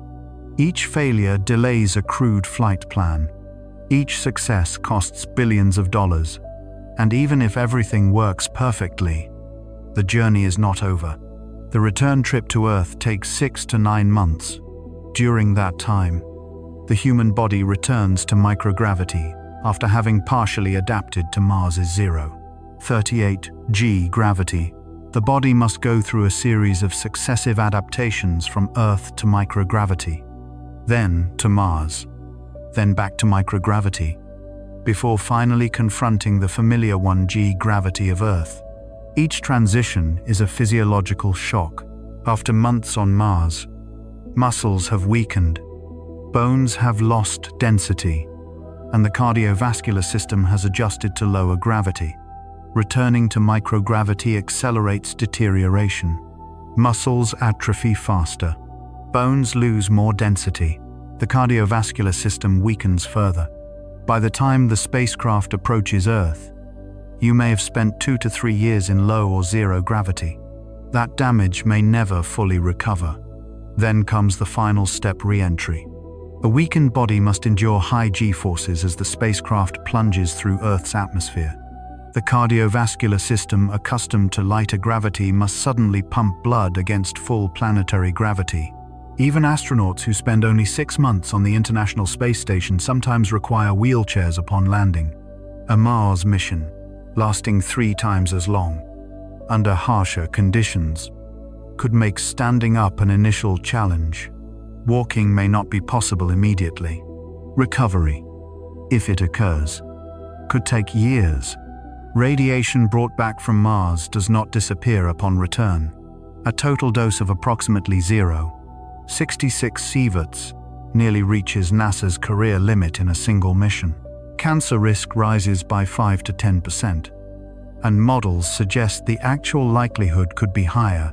Cardiovascular problems, cognitive decline, organ damage, weakened immunity all may manifest years later. Every ache, every medical diagnosis for the rest of your life could prompt the same question: did it all start on Mars? But the difficulties are not just physical. After 3 years away from Earth, returning to normal life may be even harder than the journey outward. The world does not stand still. Technology has changed. Culture has shifted. Old friends have built new relationships. Family has adapted to your absence. You return to a society that continues to evolve without needing your presence. The reverse culture shock can be even more severe than isolation. The body also does not easily return to its former state. Physical therapy may take years. Some astronauts have experienced permanent vision changes after spaceflight. Chronic joint pain, cardiovascular fatigue, and radiation-induced cognitive decline may become part of daily life. You may be in your 30s or 40s, but your body feels decades older. A Mars mission could age you prematurely in ways that modern medicine cannot reverse. Financial consequences are also significant. 3 years away from the workforce. Long-term medical costs. The possibility of being unable to return to your previous career if your health does not allow it. The fame of being a Mars astronaut might open some opportunities, but fame does not pay hospital bills, nor does it compensate for years of lost income. You may spend the rest of your life facing the consequences of an irreversible mission, and then the question arises almost inevitably: is it worth it? You have contributed to human knowledge. You have advanced space exploration. You have inspired countless people. But the personal cost is health, relationships, many years of life, perhaps even the ability to live a normal life. For some advocates of Mars exploration, these concerns are merely signs of short-sightedness. They argue that all exploration requires sacrifice, and progress always involves risk. But there is a fine line between a calculated risk and a mission that is virtually suicidal. Current technology cannot guarantee humans can leave Mars and return safely. Perhaps in the future, advancements such as better radiation shielding, artificial gravity, faster propulsion, or new medical methods will change that equation. But those technologies do not yet exist. Sending humans to Mars with today's technology means accepting that they may never return. And even if they do return, they may wish they had never gone. For that reason, the ethical consequences of Mars missions must be carefully considered before anyone is sent.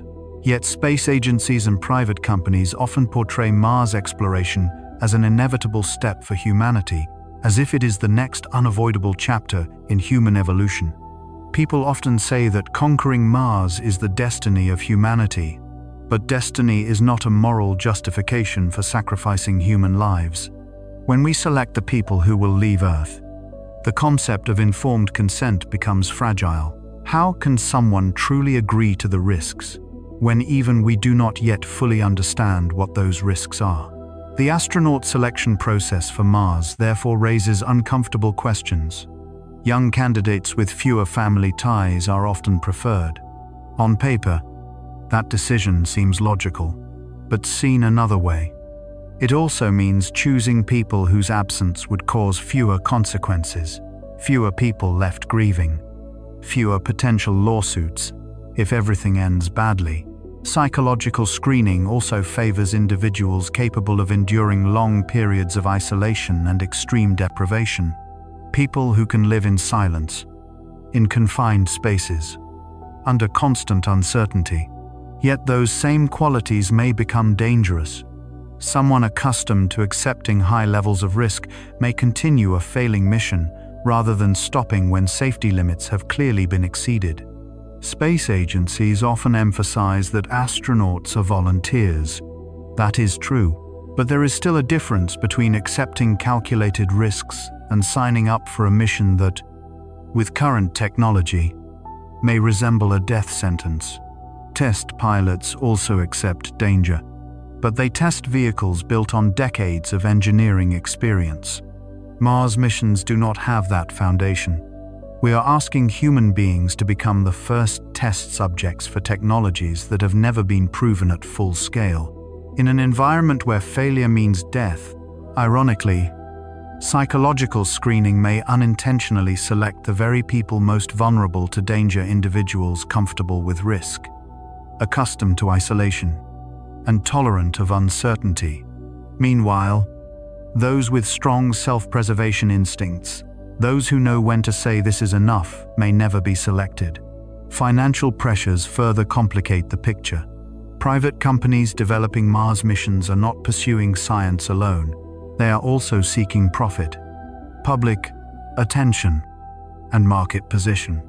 When commercial interests intersect with exploration, pressure emerges to reduce costs.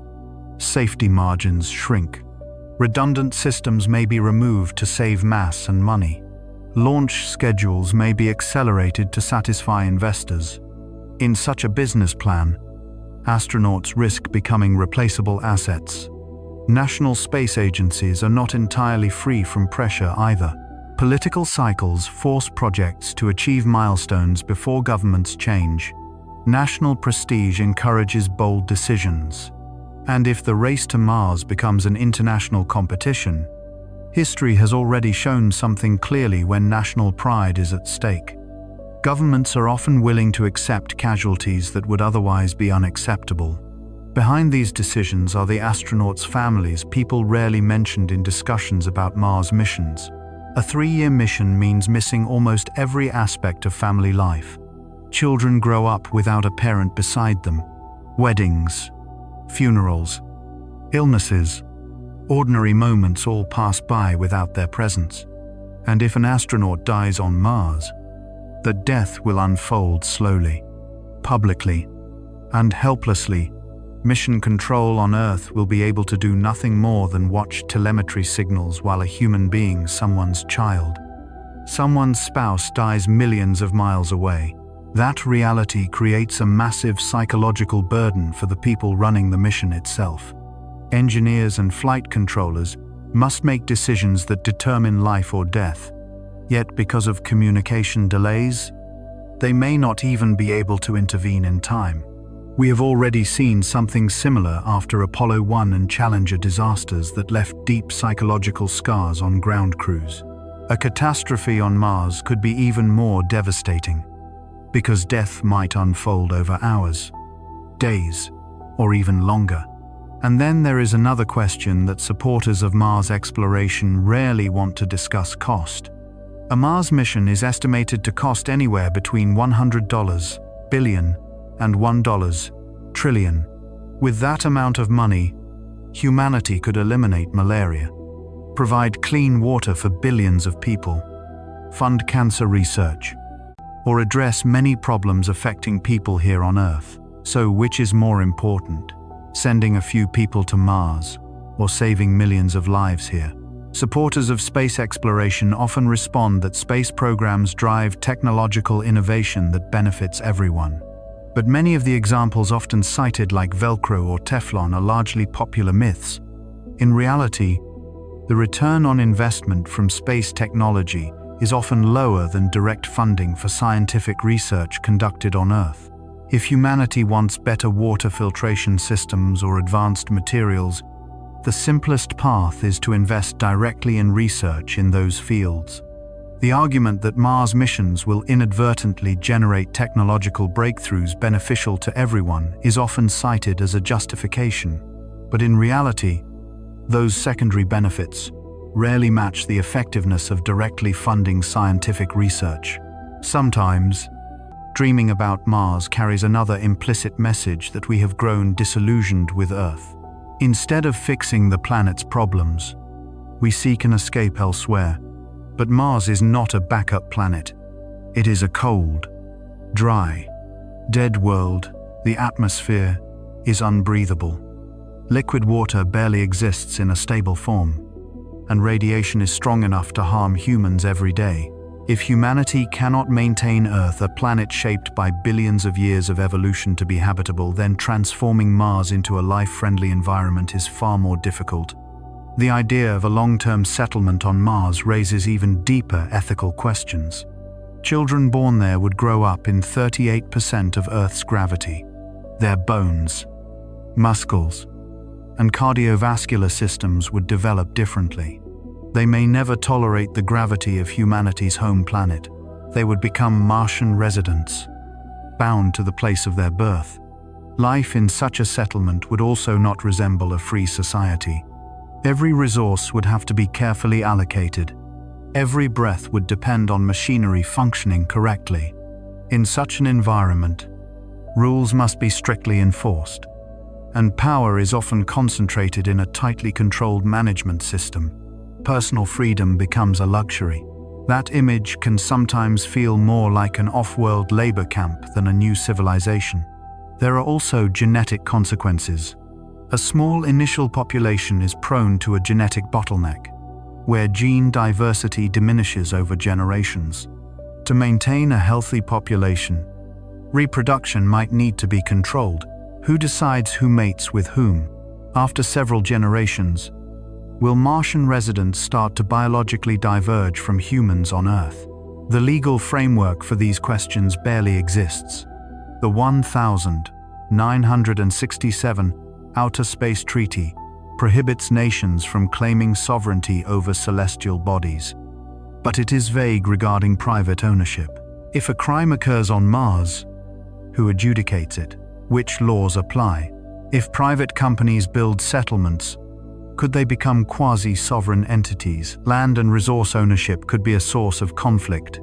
Companies investing billions in infrastructure will naturally want control. The first settlements may resemble company towns from the industrial era, where the corporation owns housing, food, and employment, essentially controlling the lives of the workers. History has shown that such models are prone to exploitation and conflict. Even the Martian environment poses an ethical paradox. People often say that nothing lives on Mars, so nothing needs protection. But we are not truly certain. Subsurface water may harbor microbes.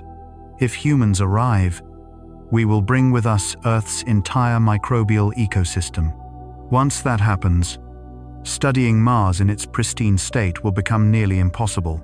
We could inadvertently destroy evidence of extraterrestrial life before ever detecting it. Planetary protection rules exist, but enforcement is extremely difficult. Sterilizing everything before sending it to Mars is costly and complicated. Private companies may cut corners, and once humans set foot on the planet, preventing contamination is virtually impossible because the human body itself carries billions of microorganisms. Every step, every breath, every piece of waste carries life from Earth. And if some other form of life exists beneath the red soil, we could inadvertently annihilate it before understanding it. Some astronauts have said that seeing Earth from space creates the overview effect, a profound shift in awareness. But imagine the opposite effect, knowing that you are actively altering, even destroying, a pristine world that has existed for billions of years. The sense of responsibility and guilt could weigh heavily on those with strong environmental awareness. And while Mars plans are often discussed from scientific and technical perspectives, religious and cultural viewpoints on human expansion to another planet are rarely included in the conversation. Not every culture views the conquest of space in the same way. In some belief systems, humanity expanding beyond Earth carries a sense of arrogance, even a violation of something sacred. In many indigenous traditions, land is not something to be owned or exploited, but something to be cared for and protected. When Mars missions are promoted as representing humanity, an immediate question arises: which humanity, whose values, which ideology is being carried there? The idea that everyone wants to set foot on Mars reflects more of a particular cultural viewpoint, often a Western one. Films and media have further romanticized this image. On screen, astronauts are always heroes. They overcome crises with intelligence and courage, finding solutions at the last possible moment. But in reality, the scenarios may be far darker: radiation accumulating slowly, oxygen shortages, system failures, or starvation problems that no last-minute flash of brilliance can fix. Entertainment has trained the public to expect happy endings, but Mars offers no such promise. Public support for Mars missions is also more fragile than it appears. In surveys, most people say they support space exploration, but when the actual cost is mentioned, support drops sharply, because funding Mars means cutting other programs. Even politically, Mars projects lack stability. One administration may enthusiastically fund them, while the next may cancel them. Yet, a Mars mission requires commitments that last decades. Starting such a project without political stability almost guarantees one outcome: failure and wasted money. The opportunity cost is not only financial, it also involves people. The engineers, scientists, and experts working on Mars projects could be dedicating their time to problems on Earth. Every hour spent planning the logistics of an interplanetary mission is an hour not spent on climate change, disease, poverty, or education. Meanwhile, other methods of exploring space have already proven highly effective. Robotic probes have delivered enormous amounts of scientific data without putting human lives at risk. Artificial intelligence and automation are advancing rapidly, making robots increasingly capable. The James Webb Space Telescope has transformed our understanding of the universe without sending a single human far from Earth. Mars rovers have traveled miles across the planet, analyzing rocks and sending data back for years. They do not need air, food, or a return spacecraft. Supporters of sending humans to Mars often argue that humans are better at adapting and solving problems than robots. That is true, at least for now, but that gap is shrinking. And even if humans still have the advantage, the question remains: is that advantage worth the enormous cost and risk? A scientist on Mars might discover something a robot misses. But is that discovery worth $1 trillion and the risk of human lives? There are intermediate solutions. Virtual reality and remote operation could allow astronauts in Mars orbit to control robots on the surface. The shorter distance eliminates signal delay. Humans still make decisions, but they do not have to step onto the dangerous planet itself. This approach may be less dramatic than the image of the first footprint on Mars, but policy should not be driven by emotion. The near-obsessive focus on Mars also raises questions about priorities. If the goal is to expand human presence in space, the Moon may be a more logical testing ground. It is only 3 days away instead of 9 months. Communication is nearly real-time rather than delayed by 20 minutes. Earth remains clearly visible in the sky, a crucial psychological anchor, and if something goes wrong, rescue is still imaginable. There are even places elsewhere in the solar system that might be surprisingly favorable.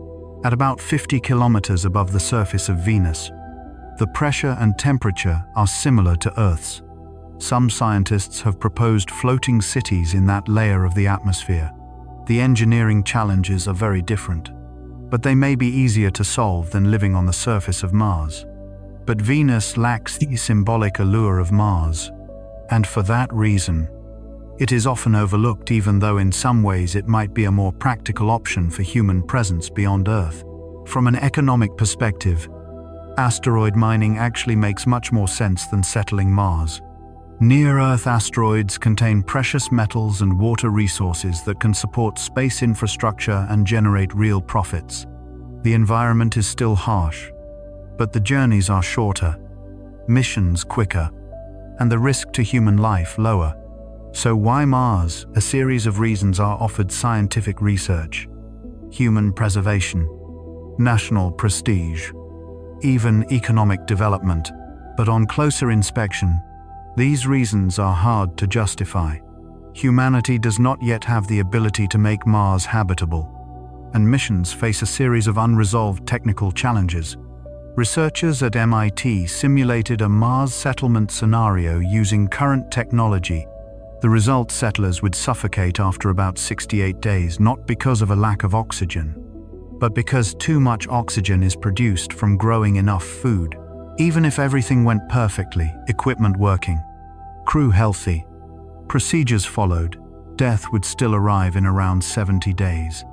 In reality, things would likely be much worse.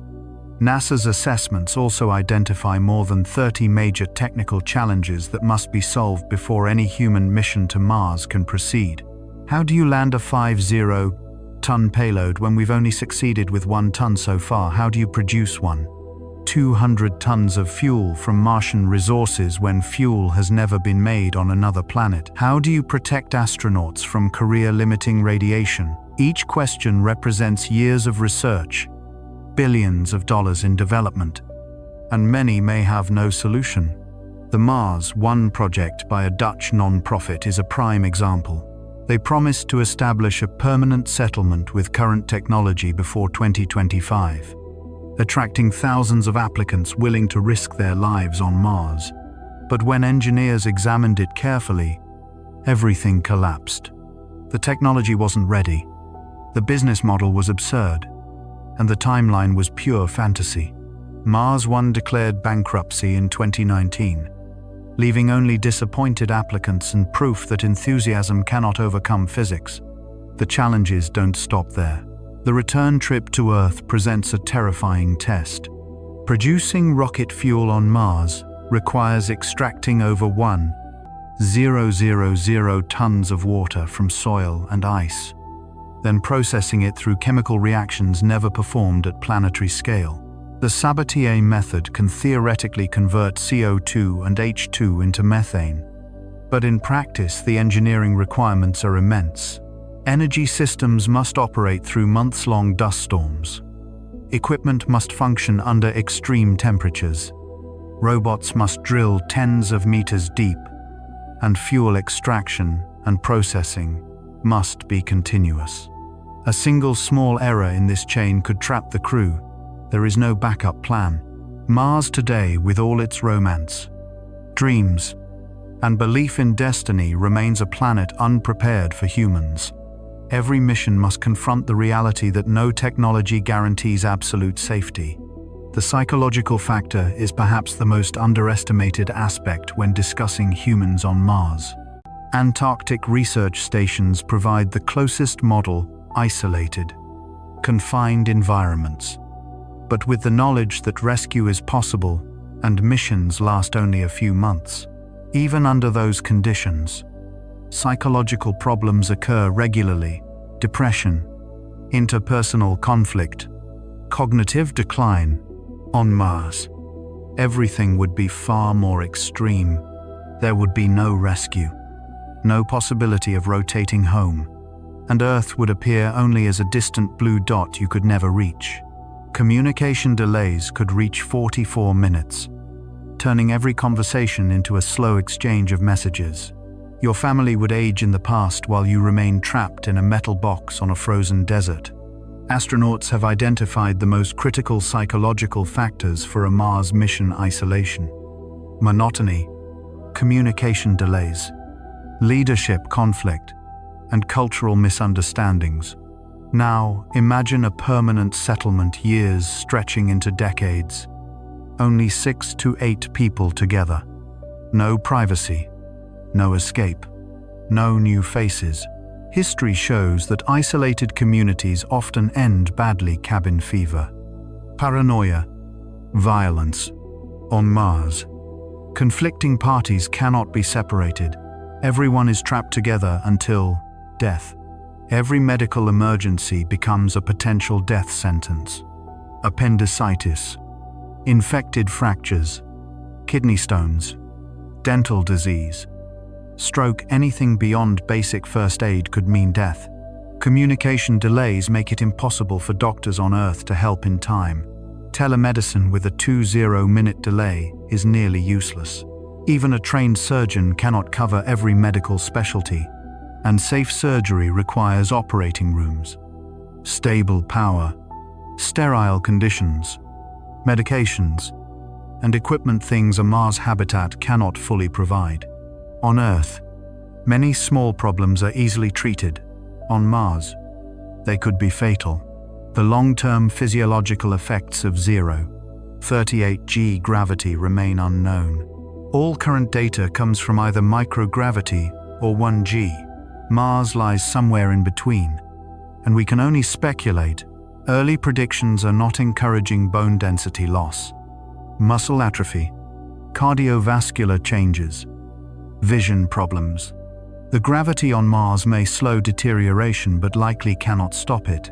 Astronauts might adapt to Mars but may never be able to return to Earth, because their bodies have changed in ways that make 1G unbearable. Children born on Mars would face even stranger conditions. In 0.38G, bones could be weaker, muscles different, and cardiovascular systems adapted to lower gravity. They might never be able to set foot on Earth, becoming Homo Marianus, Martian humans biologically confined to the planet where they were born. The ethical question becomes stark, creating people whose biology traps them on another world. The economics of a settlement remain a dream. No mine is valuable enough to offset transportation costs. No product becomes cheaper when manufactured on Mars. Services generate no revenue. Tourism might eventually bring money, but not enough to sustain a permanent population. Consider Antarctica: tourism exists there, yet no permanent private settlements operate, even though conditions are far more favorable and access is much easier. If Antarctica cannot sustain such settlements, Mars certainly cannot. The opportunity cost would be enormous: $1 trillion over 20 years. That amount could fund a global renewable energy transition, eradicate diseases, clean the oceans, reduce poverty, and educate millions. NASA's annual budget is about $25 billion, and a Mars settlement would require that amount every year for 2 decades, assuming everything works perfectly, which almost certainly would not happen. Engineers and scientists working on Mars-related problems are not very optimistic. Behind closed meeting room doors, where there are no PR spotlights, Many admit that with current technology, several challenges may simply be impossible. Humanity would need breakthroughs in propulsion, radiation shielding, life support systems, materials science, and medicine. But each of those breakthroughs comes with unpredictable research timelines, perhaps 20 years, 50 years, or they may never arrive at all. Promises about Mars settlements in the 2030s or 2040s are therefore more marketing strategy than serious technical assessment.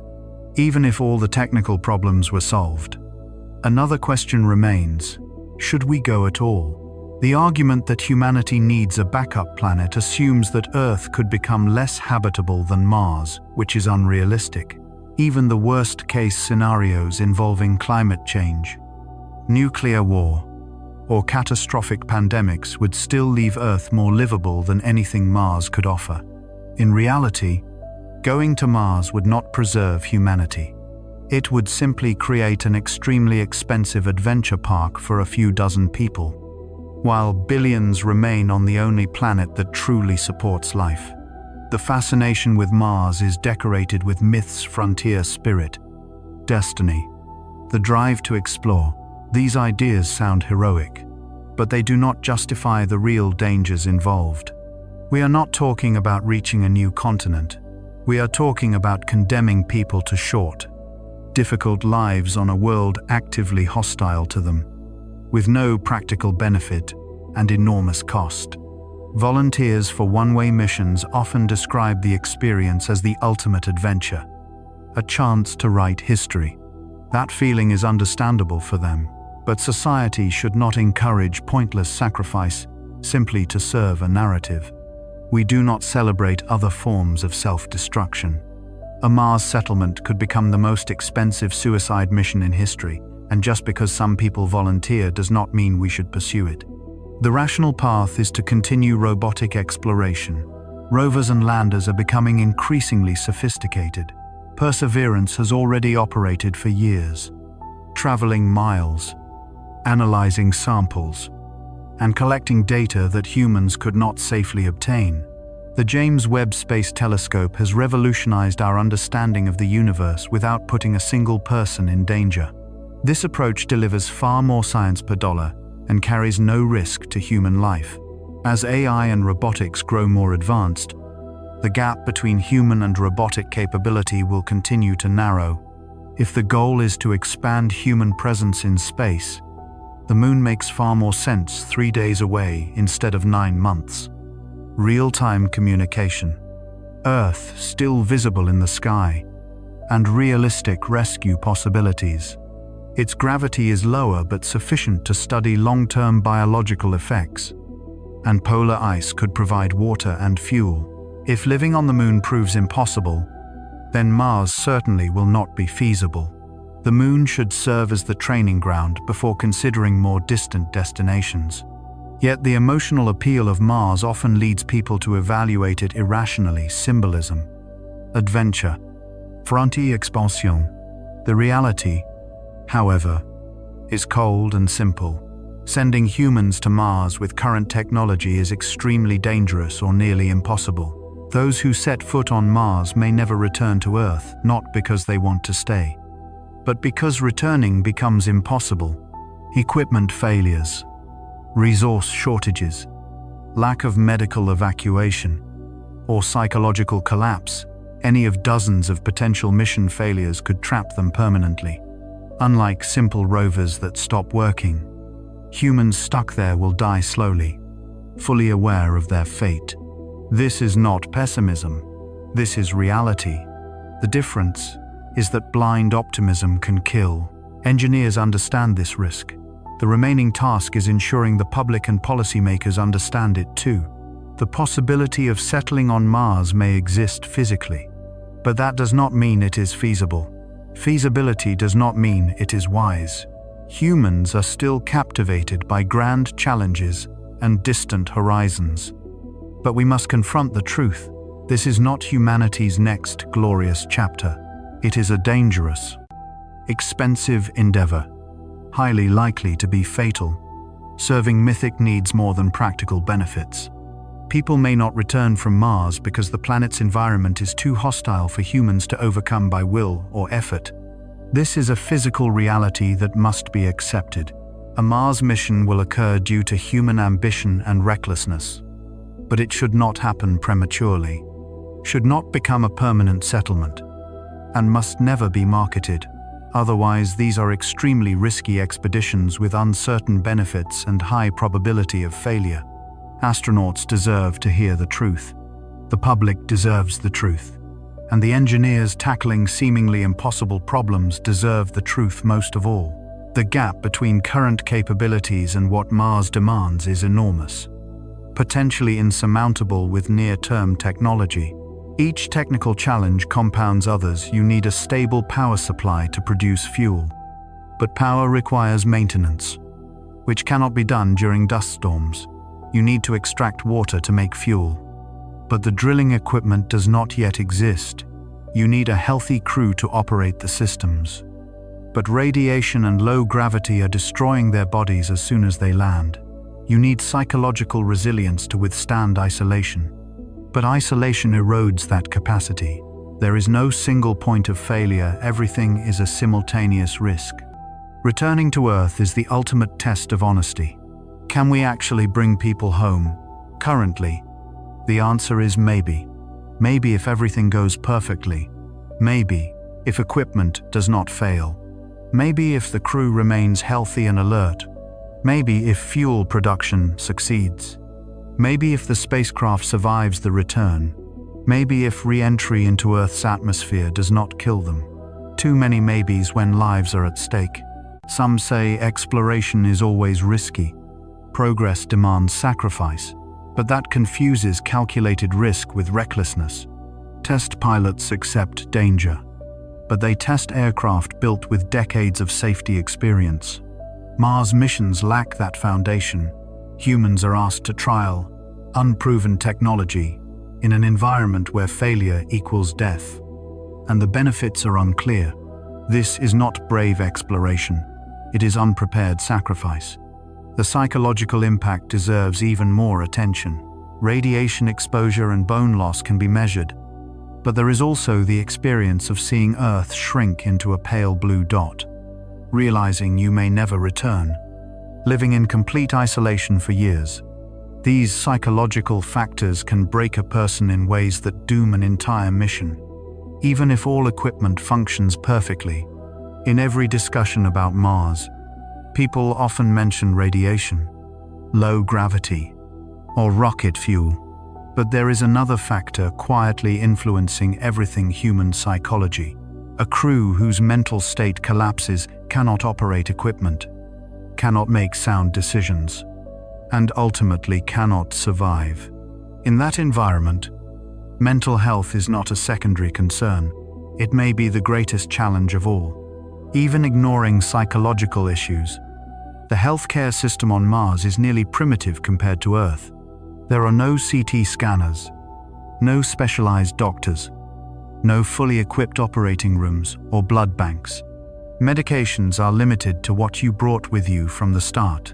In these conditions, very ordinary illnesses on Earth become life-threatening: appendicitis, kidney stones, infections, even a tooth abscess. Communication delays make Earth-based doctors unable to assist in time. When a crisis occurs, all that remains is the crew's limited medical knowledge. Meanwhile, the economic argument for Mars colonization is nearly non-existent.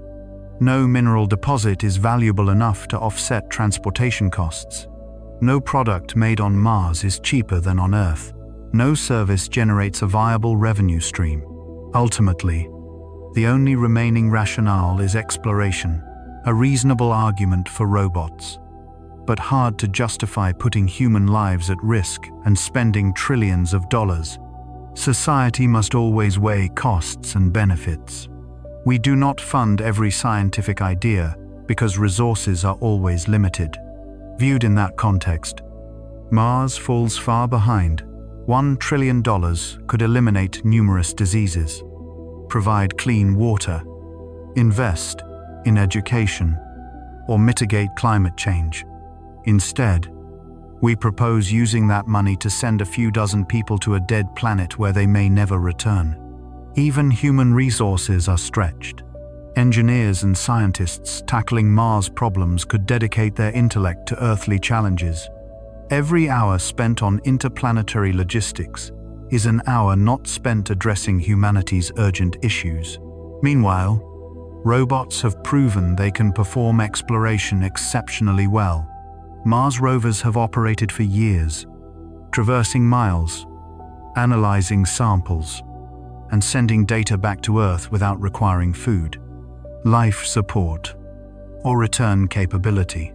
The James Webb Space Telescope has revolutionized our understanding of the universe without putting anyone at risk. As AI and robotics advance, the gap between human and machine capabilities continues to shrink.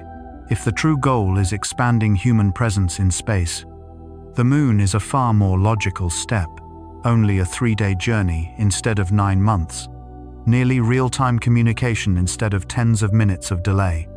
Earth remains visible in the sky, a critical psychological anchor, and if something goes wrong, rescue is still conceivable.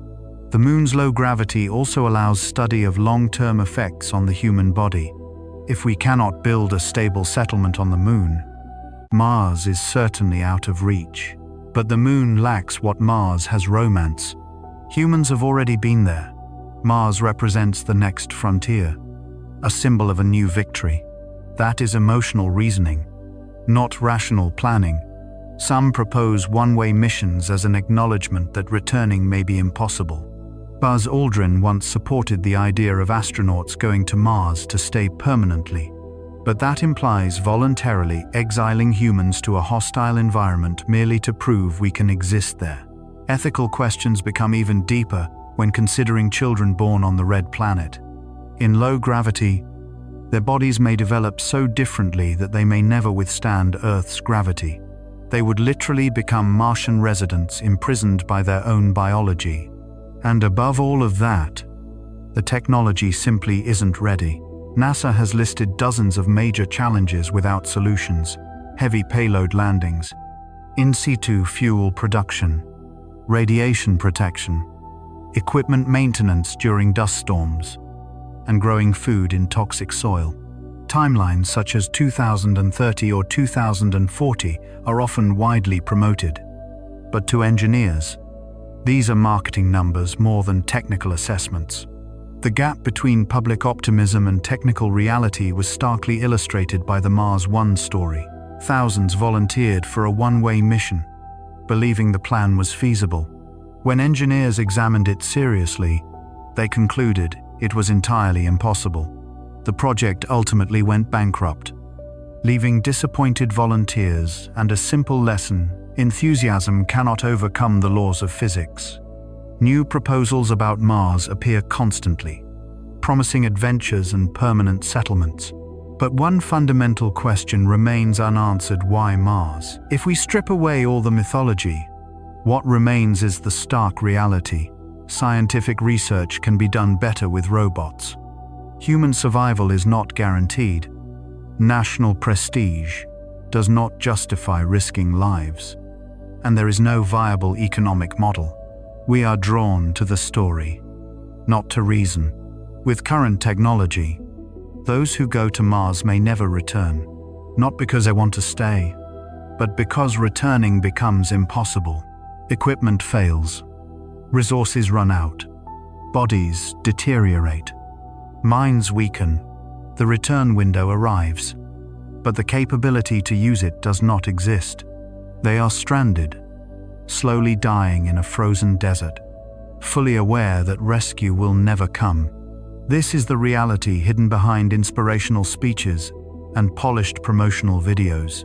This is not meant to extinguish dreams or stop exploration, but to bring reality into discussions that are often dominated by optimism while ignoring physical and technical limits.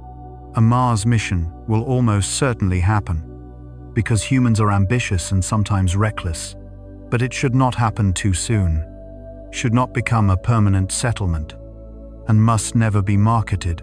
Otherwise, these are extremely dangerous expeditions with a high probability of failure. Astronauts deserve to hear the truth, the public deserves to understand the risks, and engineers deserve an honest assessment of their solutions. Right now, that honesty is still missing. Instead, mythology is sold as engineering, ambition as capability, and hope as a plan. Mars will still be there. It is not going anywhere. We can wait until technology truly makes it possible. We can perfect systems on the moon first. Send better robots in the meantime. Mars has waited 4 billion years. It can wait a few more decades so that we can do it properly. Sending humans on missions they cannot survive is not exploration. It is tragedy dressed up as progress.